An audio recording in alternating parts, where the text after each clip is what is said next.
জনাব তারেক রহমান, আপনাকে আমাদের অনুষ্ঠানে স্বাগত জানাই। আপনি আমাদের শুভেচ্ছা এবং কৃতজ্ঞতা জানবেন। আপনি আসলে রাষ্ট্রের সর্বোচ্চ ক্ষমতায় বা রাজনীতির জায়গায়, দেশ পরিচালনায়, সেগুলিতে আপনি আসলে আসতে চেয়েছিলেন কিনা, চান কিনা, বা ওই জায়গা থেকে? যদি চাইতাম খালেদ, যদি চাইতাম, তখন যখন মিলিটারি আমার বাসায় এসে বসে রইল সারা রাত আমাকে রাজি করানোর জন্য, আমি তো লুফে নিতাম। রাজি করানোর জন্য বসে থাকতে হবে কেন? আমি যদি ক্ষমতায় চাইতাম, বলে আজ চলেন চলেন, কি করতে, কি কোন জামাটা পড়তে হবে দেখিয়ে দেন, এখনই যাচ্ছি। আমি তো সেটা করিনি। তাদের সঙ্গে তর্ক করেছি, সারা রাত ধরে তর্ক করেছে যে না ভাই, আমাকে দিয়েন না, আমি এই কাজের উপযুক্ত না, আপনারা অন্য লক্ষ্য যান। তারা আমার উপরে মন ঠিক করে ফেলেছে আমাকে নিতে হবে। আমি বারে বারে বলতেছি তাদেরকে, তো তারা নিরাশ হয়ে ফিরে গেল, বললো যে সকালবেলা আবার আসবো, সকালবেলায় আসলে তখন আপনি আমাদেরকে বলেন যে রাজি আছেন। আমি বললাম না, সকালবেলা আসলে একই কথা পাবেন, কারণ আমি তো এটা এমন কিছু না যে মনের মধ্যে সন্দেহ রেখে, দ্বন্দ্ব রেখে আপনাদেরকে বলছি, অত্যন্ত পরিষ্কার ভাবে আপনাদের কাছে বলছি। ঠিক আছে, তা না হলে তো আমি সঙ্গে সঙ্গে রাজি হয়ে যেতাম। কে ছাড়ে যাও আপনাকে? দেশের পুরো সরকারের প্রধান হবার জন্য আহ্বান জানাচ্ছে বাংলাদেশে এরকম কয়জন মানুষ আছে বলবো যে না, আমি এই দায়িত্ব গ্রহণ করব না?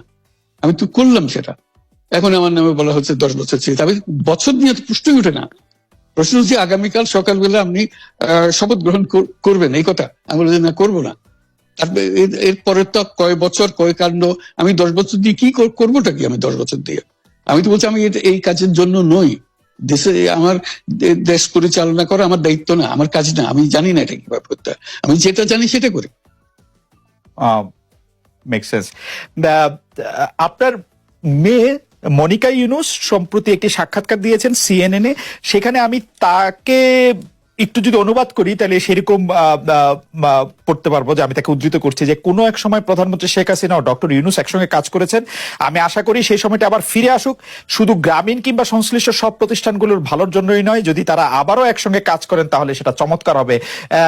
এই মনিকা ইউনুসের এই আশা কি আপনারও মানে একই রকম আশা কিনা, যে প্রধানমন্ত্রী শেখ হাসিনা এবং ডক্টর ইউনুস একসঙ্গে কাজ করলে আরো কিছু চমৎকার কাজ হবে, বা এটা আপনি আশা করছেন এরকম কি?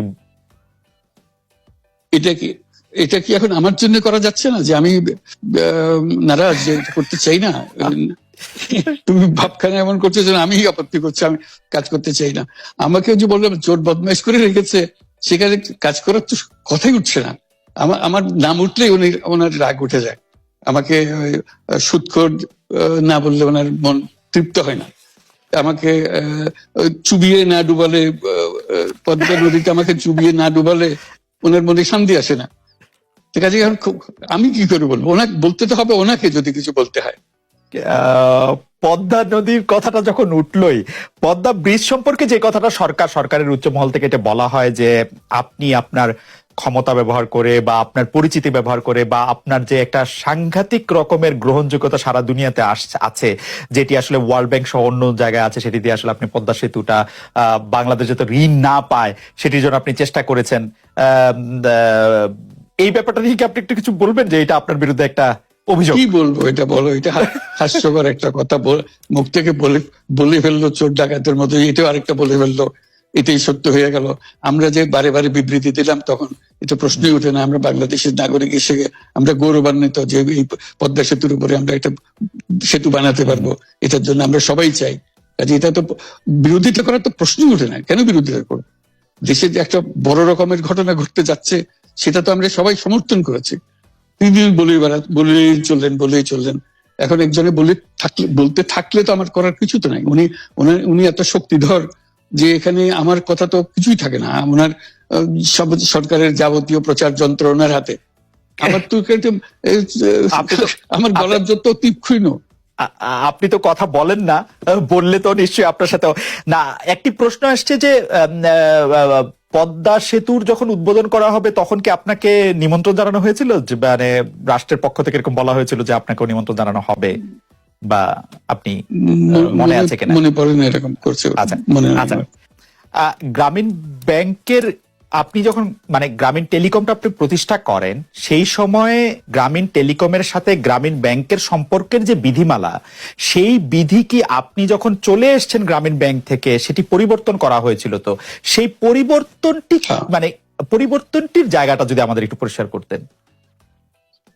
পরিবর্তন ছিল যে আগে এটা নমিনেট করতে পারতো গ্রামীণ ব্যাংক, চেয়ারম্যান পদের জন্য একজন লোক নমিনেট করতে পারতো।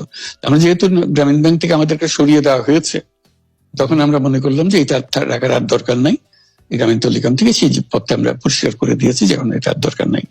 এইটুকু পরিবর্তন হয়েছে, এটা ন্যায়সঙ্গত ভাবে পরিবর্তন করার ধারা অনুযায়ী যা যা করতে হয় সেটা করা হয়েছে।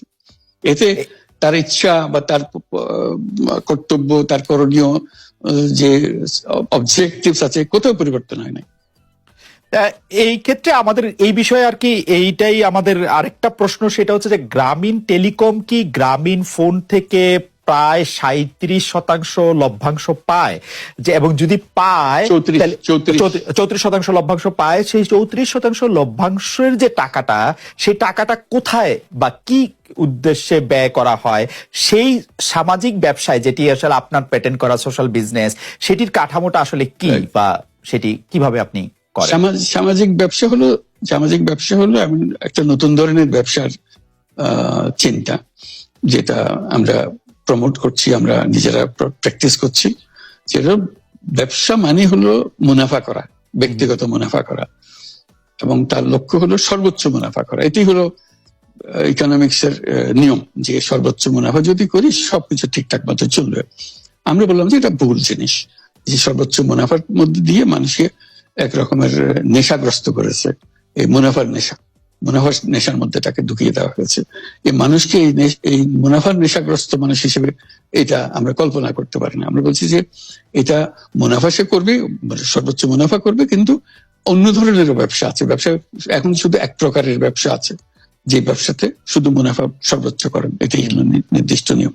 আমরা বলছি আরেক রকমের ব্যবসা, যেটা হলো মানুষের সমস্যার সমাধান করা, মুনাফার জন্য কোনো রকমের ইচ্ছা তার না থাকা, মুনাফা বিহীন ভাবে, কোনো মুনাফা, ব্যক্তিগত মুনাফা না নিয়ে শুধু সমস্যার সমাধানের জন্য ব্যবসা করা, এটাকে আমরা বলছি সামাজিক ব্যবসা।